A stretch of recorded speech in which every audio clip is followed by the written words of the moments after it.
Hi everyone, I hope कि आप सब खैरियत से होंगे। दोस्तों, आज की स्टोरी हमारे साथ ज़ारा ने शेयर की है।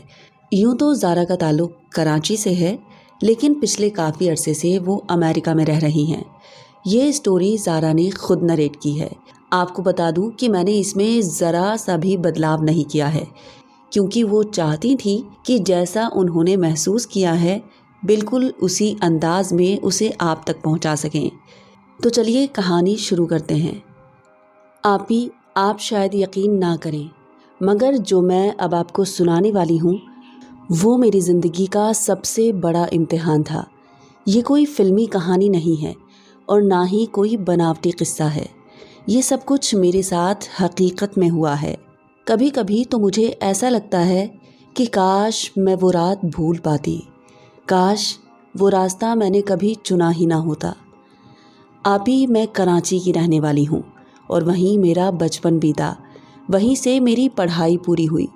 मेरा ताल्लुक़ एक आम से मिडिल क्लास ख़ानदान से है, जिन्हें ये उम्मीद तक नहीं थी कि उनकी बेटी एक दिन इतना पढ़ लिख जाएगी कि अमेरिका जाएगी। बचपन से ही मैं पढ़ाई में बहुत अच्छी थी। मैंने बहुत अच्छे ग्रेड्स में अपनी पढ़ाई कंप्लीट की और फिर ये मेरा गुड लक ही था कि मेरा प्लेसमेंट एक इंटरनेशनल कंपनी में हुआ और मुझे एक बहुत बड़ी कंपनी में जॉब मिल गई और इस तरह मैं अमेरिका आ गई। मेरे घर वालों के लिए ये किसी ख्वाब से कम नहीं था। हमारी पूरी फैमिली, बल्कि अपने ख़ानदान की मैं पहली लड़की थी जो अमेरिका गई। स्टार्टिंग में मुझे ये सब एक ख्वाब सा लगता था। नई दोस्ती, नया माहौल, ऊंची इमारतों के बीच बसेरे और वो लंबी चौड़ी सड़कों पर गाड़ियों की रफ्तार, ये सब कुछ मेरे लिए एक ख्वाब ही तो था। इन सब के बीच मेरी एक बहुत ही ख़राब आदत थी, जिससे मेरे घर वाले भी परेशान रहते थे। हॉरर सीक्रेट्स मुझे बचपन से ही बहुत अट्रैक्ट करते थे। मैं उन जगहों पर जाने से ज़रा सा भी नहीं हिचकिचाती थी जिन्हें भूतिया कहा जाता था। मेरे दोस्त जो अक्सर कब्रिस्तान देखकर डर जाते थे और मैं उनके साथ सबसे आगे सीना तान कर चलती थी। मेरे दोस्तों को अक्सर लगता कि मैं बहुत हिम्मत वाली हूँ। वो मुझसे कहते थे, ज़ारा तू तो बिल्कुल भी नहीं डरती, तेरे अंदर तो खौफ नाम की कोई चीज़ ही नहीं है, तुझे डर नहीं लगता ना। और मैं कहती कि भूत हो तब डर लगेगा ना, क्योंकि मैं ये मानती थी कि भूत जैसी कोई चीज़ होती ही नहीं है। हकीकत ये थी कि मुझे हमेशा से ही डरावनी जगहों की तरफ एक अजीब सा खिंचाव महसूस होता था। न जाने कैसा अट्रैक्शन था। और अमेरिका सेटल होने के बाद मुझे ये सब और भी ज़्यादा अट्रैक्ट करने लगा। मुझे तन्हा रास्ते, सुनसान जंगल और वीरान इमारतें बहुत लुभाती थीं। जैसे कोई अनजानी ताकत मुझे अपनी तरफ खींचती थी। वीकेंड्स पर मैं और मेरे दोस्त अक्सर लंबी ड्राइव्स पर निकल जाते। हम पुरानी हवेलियां देखते, भूतिया जगहों पर जाते, यहाँ तक कि ऐसे जंगलों में भी कदम रखते जहाँ जाने की सख्त मनाही थी। मेरा मानना था कि ज़िंदगी का मज़ा वही है जहाँ ख़तरा है। लेकिन वो रात जिसने मेरी ज़िंदगी की रफ्तार बदल दी, वो आज भी मेरी रूह को हिला देती है। उस रात मैं ऑफिस से बहुत देर से निकली थी। हमारी कंपनी को एक नया प्रोजेक्ट मिला हुआ था और उसी से रिलेटेड काम में न जाने कैसे मुझे रात हो गई। जब मैं ऑफिस से बाहर आई तो मैंने देखा कि बारिश शुरू हो चुकी है। हवा इतनी तेज़ चल रही थी कि पेड़ की डालियां टकराकर चारों ओर फैले सन्नाटे को और भी डरावना बना रही थी। मेरे हाथ में कार की चाबी थी। मैंने आसमान की तरफ देखा। बादल काले साए की तरह पूरे आसमान में छा गए थे। मेरे दिल में आया कि मैं मेन रोड से जाऊंगी। न जाने क्यों मुझे ख्याल आया कि मेन रोड से जाऊंगी तो देर हो जाएगी, इसलिए शॉर्टकट ले लेती हूँ। वहाँ एक शॉर्टकट था जो सीधा मेरे अपार्टमेंट तक जाता था। मैंने सोचा कि चलो आज यही सही, जल्दी घर पहुँच जाऊंगी। और मैं कार लेकर उस सुनसान रास्ते पर मुड़ गई। शुरू में तो सब कुछ ठीक था, लेकिन जैसे जैसे गाड़ी आगे बढ़ती गई रास्ता लंबा होता चला गया। ऐसा लग रहा था कि सड़क ख़त्म होने का नाम ही नहीं ले रही थी। बारिश बहुत तेज़ हो गई थी। गाड़ी के शीशे पर पानी की बूंदें ऐसे पड़ रही थीं जैसे कोई जिद करके दरवाज़ा पीट रहा हो। मैंने उस वक्त अपना रेडियो ऑन किया, लेकिन वहाँ सिर्फ खड़खड़ाहट की ही आवाज़ें आ रही थी। उस वक्त न जाने क्यों एक अजीब सी आहट से मेरा दिल हल्का सा घबराने लगा और मैंने स्टीयरिंग मजबूती से पकड़ा और गाड़ी की रफ्तार और बढ़ा दी। अचानक मेरी नज़रें सामने पड़ी। रास्ते के बीचों बीच एक नौजवान खड़ा था। उसके हाथ में ऑफिस बैग था। गीली शर्ट उसके जिस्म से चिपकी हुई थी और उसका चेहरा बहुत ही खूबसूरत मगर हल्का डरावना लग रहा था। उसकी नीली शर्ट और गहरे नीले रंग की पैंट उसे बिल्कुल एक आम इंसान जैसा दिखा रही थी। उसकी पर्सनालिटी बहुत ही अट्रैक्टिव लग रही थी। मुझे लगा शायद वो यहाँ जंगल में फंस गया है या शायद उसकी गाड़ी ख़राब हो गई है, इसलिए मैंने उसकी मदद करने का सोचा। लेकिन जैसे ही मैंने गाड़ी उसके पास जाकर रोकी और विंडो से मुंह निकालकर उसकी ओर देखा, मेरी चीख निकल गई। वो कद में इतना ऊंचा था कि किसी भी इंसान से दोगुना लग रहा था और उसकी आंखों में ऐसी चमक थी जैसे अंधेरे को चीर कर सीधे मेरे जहन में उतर रही हो।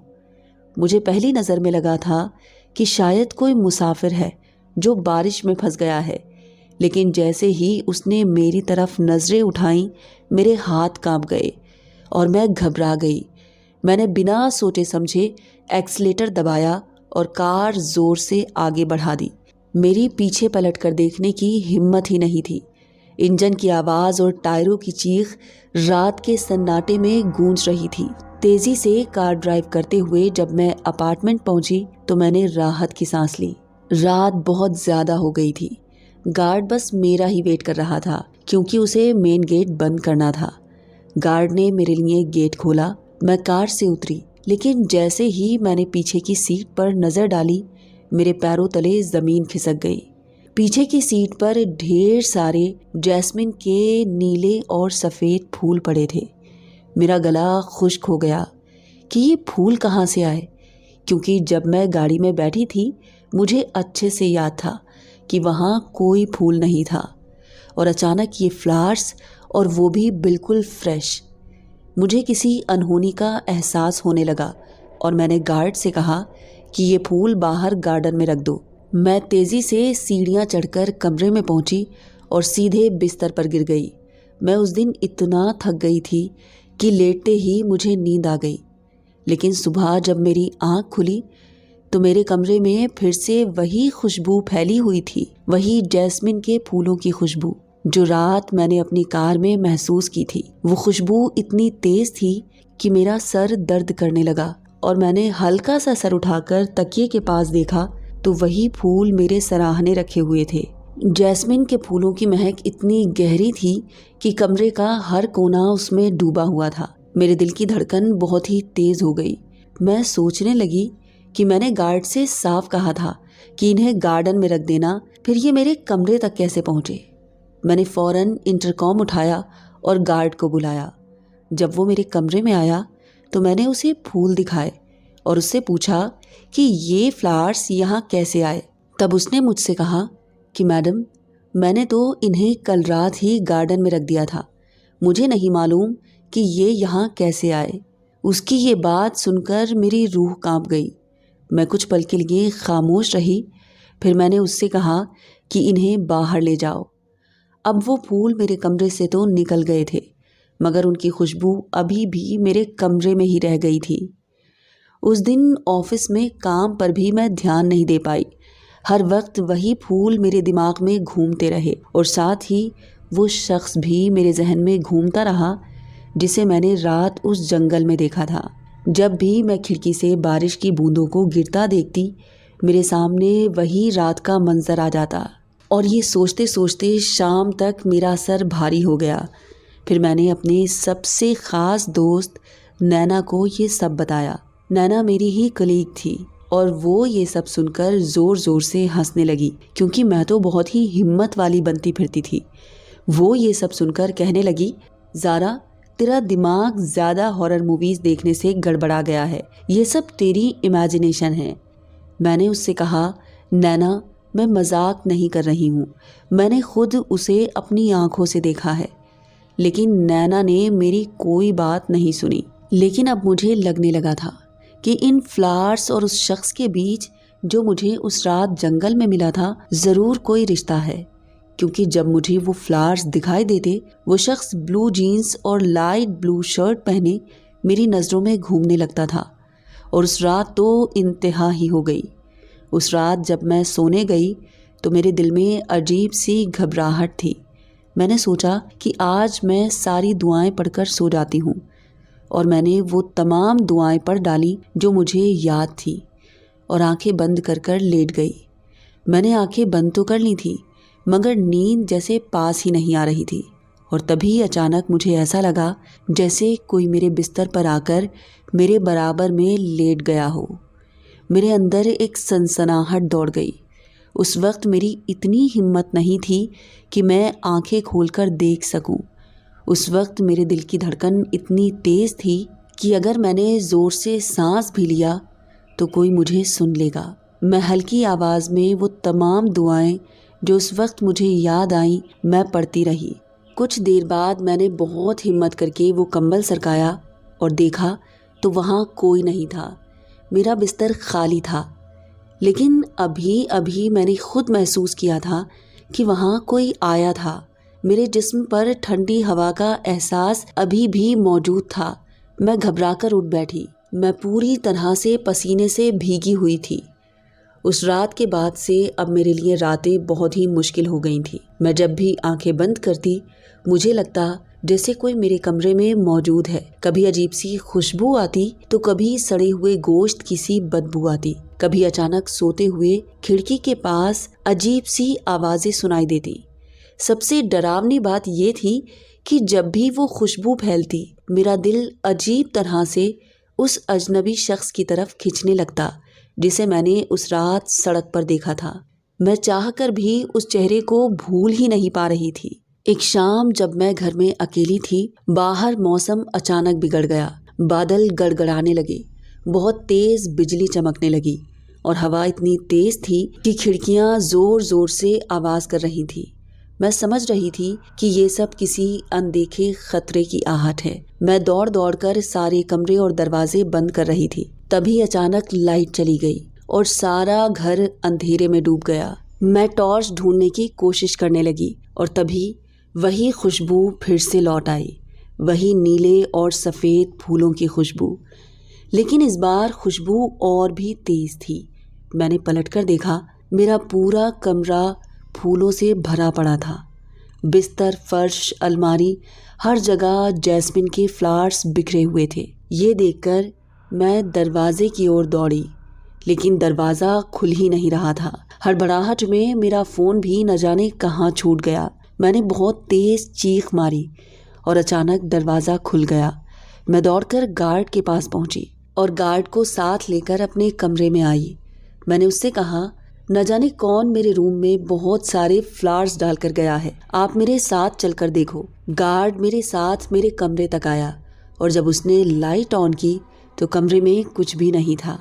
ना ही वो फूल थे और ना ही खुशबू, बस चारों ओर सन्नाटा था। वो मुझसे कहने लगा कि यहाँ तो कुछ भी नहीं है और मैं इतना डरी हुई थी। मैंने उससे कहा कि मेरा यकीन करो, मैंने खुद अभी अपनी आंखों से देखा था, यहाँ हर जगह पर फूल ही फूल थे। लेकिन वो मेरी बात सुनकर हंसने लगा और मुझसे बोला, आप सो जाओ, अगर कोई प्रॉब्लम हो तो आप मुझे कॉल कर लेना। उसके बाद मैं रात को सो ही नहीं पाती थी। आंखें बंद करती तो लगता कि जैसे मेरी सांसों के करीब कोई है। कभी लगता कोई मेरे कानों में धीरे धीरे से कुछ फुसफुसा रहा है। और एक रात तो हद ही हो गई। जब मैं बिस्तर पर लेटी थी उस वक्त मुझे साफ साफ महसूस हुआ कि किसी ने मेरे हाथ पर अपना हाथ रखा। मैं उसी रात गाड़ी लेकर सीधी नैना के घर पहुंची और रोते रोते मैंने उसे सब कुछ बताया।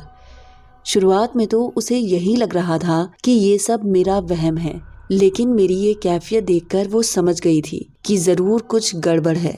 उसने मुझसे कहा कि ज़ारा, ये मामूली बात नहीं है, तुम अपना कमरा छोड़ दो और कुछ दिन यहाँ मेरे पास रहो, शायद जगह बदलने से वो आत्मा तुम्हारा पीछा छोड़ दे।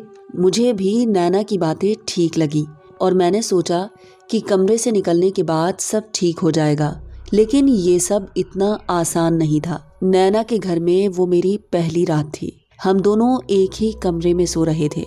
नैना बहुत ही गहरी नींद में थी, मगर मैं अभी भी बेचैन ही थी। अचानक मुझे ऐसा लगा जैसे कोई मुझे नाम लेकर पुकार रहा हो।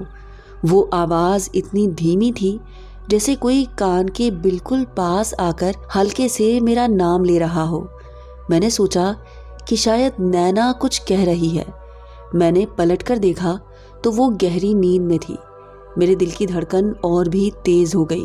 उस वक्त मैंने खुद को समझाया कि ये सब मेरा वहम है, लेकिन तभी उसी वक्त दरवाजे पर दस्तक हुई। मैंने नैना को आवाज़ दी, मगर वो बहुत ही गहरी नींद में थी। और तब मैं हिम्मत करके उठी और मैंने धीरे से रूम का दरवाज़ा खोला। दरवाजे पर वही शख्स बाहर खड़ा था, वही नीली शर्ट, वही चमकती आंखें। मैं चीख पड़ी और मेरी आवाज़ सुनकर नैना की नींद टूटी। वो दौड़कर मेरे पास आई तो वहाँ कोई नहीं था। अब मुझे यकीन हो गया था कि वो साया हर वक्त मेरे साथ है। चाहे मैं कहीं भी क्यों ना चली जाऊं, वो मेरा पीछा नहीं छोड़ेगा। मैं दिन में तो नॉर्मल रहती थी, मगर रात होते ही डर मेरे दिल में समाने लगता था। कभी नींद में अचानक कोई भारी सा वजन मेरे सीने पर आकर बैठ जाता।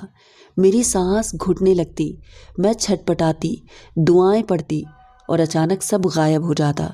और एक रात अचानक कुछ ऐसा हुआ कि नैना ने मुझे झकझोर कर उठाया। उसके चेहरे पर डर साफ दिखाई दे रहा था। उसने मुझसे कहा, ज़ारा, मैंने अभी देखा कोई तेरे पास बैठा हुआ था। उसकी शक्ल साफ नजर नहीं आई, मगर वो यहीं था, तेरे पास, तेरे सिराहने बैठा था। ये सुनकर मेरे रोंगटे खड़े हो गए। यानी कि ये सिर्फ मेरा वहम नहीं था, उसे अब नैना ने भी देख लिया था। उस दिन सुबह होते ही नैना मुझे एक चर्च ले गई और वहाँ हमने एक फादर से मुलाकात की। मैंने उन्हें शुरू से आखिर तक सब कुछ बताया। फूल, खुशबू, रात की दस्तक और वो वजन जो मुझे कुचले देता था। फादर ने ये सब सुनकर एक गहरी सांस ली और कहा कि ये कोई आम साया नहीं है, ये एक बहुत ही ताकतवर रूह है और वो आसानी से तुम्हारा पीछा नहीं छोड़ेगी। तुम जहाँ जाओगी वो तुम्हारे साथ जाएगा। तुम पहले ही बहुत देर कर चुकी हो और वो आधा तुम पर पहले से ही कब्जा कर चुका है। अब और देर मत करो। उनकी बातें सुनकर मेरे हाथ पांव ठंडे पड़ गए और मैंने उनसे पूछा, तो फिर मैं क्या करूं फादर, मैं कहाँ जाऊं? तब उन्होंने एक गहरी सांस ली और कहा, शहर के किनारे एक बुजुर्ग रहते हैं, लोग उन्हें साईं बाबा कहते हैं। बस एक वही हैं जो इसे समझ सकते हैं। तुम फौरन उनके पास चली जाओ। अगले दिन मैं और नैना उस पुराने इलाके की तरफ निकले जहाँ वो बाबा रहते थे। रास्ता बहुत ही सुनसान और वीरान था। बारिश से गीली मिट्टी में अजीब सी बदबू थी। आखिरकार हम एक छोटे और पुराने से मकान तक पहुँचे। देखने में घर बहुत ही छोटा और बहुत ही पुराना सा लग रहा था। हम लोग ने अंदर जाकर देखा तो दरवाज़ा आधा खुला हुआ था और अंदर धुंधली सी रोशनी जल रही थी। जब हम दोनों अंदर दाखिल हुए तो सामने एक बुजुर्ग बैठे थे। उनके लंबे बाल, बढ़ी हुई दाढ़ी और नुकीले नाखून देखकर पहले तो मेरे दिल में खौफ उतर आया, लेकिन फिर हिम्मत करके हम दोनों आगे बढ़े। अभी मैंने उन्हें कुछ भी नहीं बताया था कि वो मुझे देखकर मुस्कुराते हुए कहने लगे, आओ बेटा बैठो, मुझे मालूम है तुम यहाँ क्यों आई हो। उनसे ये सब सुनकर मैं डर गई। मैं बस रोने ही वाली थी, लेकिन बहुत हिम्मत करके मैंने उन्हें वो सब बताया जो मेरे साथ लगातार हो रहा था। तब उन बाबा ने कुछ देर आंखें बंद की और धीरे धीरे कुछ पढ़ने लगे। फिर बोले, तुम्हारे पीछे जो रूह है वो बहुत ही ताकतवर है और उसने तुम्हें चुन लिया है। उसे तुम्हारे वजूद से अब लगाव हो चुका है और वो तुम्हें अपने साथ ले जाना चाहती है। उनकी ये बात सुनकर मैं कांपने लगी। मैं उनसे बोली, मगर क्यों बाबा, मैं तो उसे जानती भी नहीं। तब बाबा ने जवाब दिया, बेटा कुछ रूहें ऐसी होती हैं जो मोहब्बत में जुनूनी हो जाती हैं। वो ना इंसान को छोड़ती हैं और ना ही दुनिया को। ये वही है, अब इसका तुमसे नाता जुड़ गया है। बाबा की ये बातें सुनकर मेरे अंदर तो जैसे सनसनाहट दौड़ गई। मैंने कांपती आवाज में पूछा, तो अब क्या होगा बाबा? क्या इससे मेरा पीछा नहीं छूटेगा? मेरी ये बातें सुनकर बाबा ने आंखें बंद कर लीं और धीरे से बोले, इससे छुटकारा आसान नहीं है।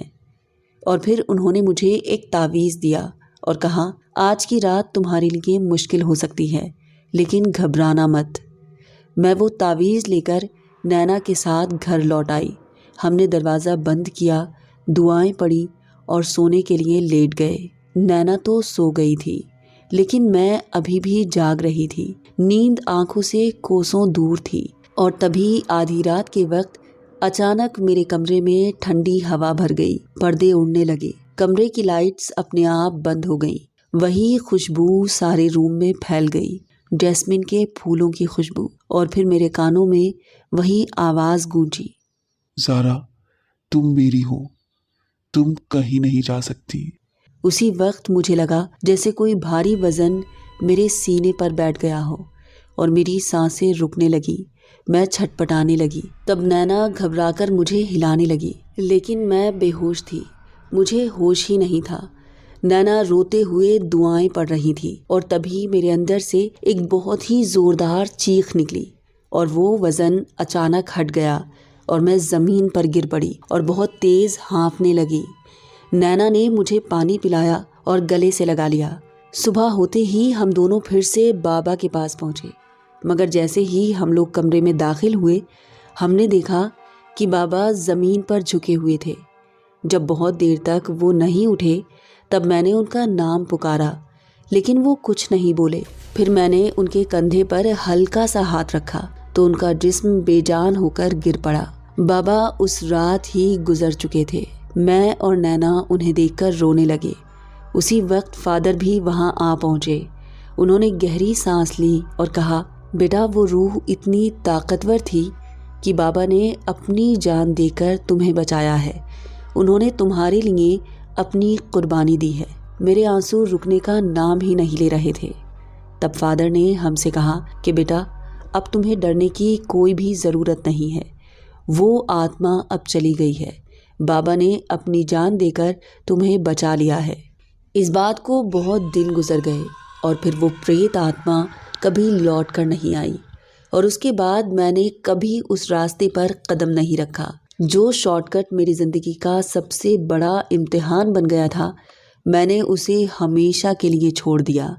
दिन बीतते गए, ज़िंदगी फिर से नॉर्मल होने लगी, लेकिन दिल में कहीं ना कहीं वो खौफ बैठा रह गया था। रात को बारिश की बूंदें जब खिड़की पर गिरती तो मुझे लगता जैसे कोई दस्तक दे रहा हो। कभी कभी हवा में हल्की सी महक महसूस होती, जैस्मिन के फूलों की महक, और मेरा दिल ज़ोर ज़ोर से धड़कने लगता। आज भी जब बारिश होती है और बिजली आसमान को चीरती है, मेरा दिल बेचैनी से धड़कने लगता है और मुझे वो रात याद आती है। वो अजनबी शख्स, उसकी चमकती आंखें, नीले सफ़ेद फूलों की वो खुशबू, और ये सब सोचकर मेरी रूह भी कांप जाती है। अब मैं जिंदा हूँ, मगर सच कहूँ तो उस रात के बाद मैं पहले जैसी इंसान बिल्कुल नहीं रही। कभी कभी आंखें बंद करती हूँ तो ऐसा लगता है जैसे कोई अब भी मेरे पास बैठा है, मुझे देख रहा है। कुछ दास्तानें ख़त्म होकर भी कभी ख़त्म नहीं होती।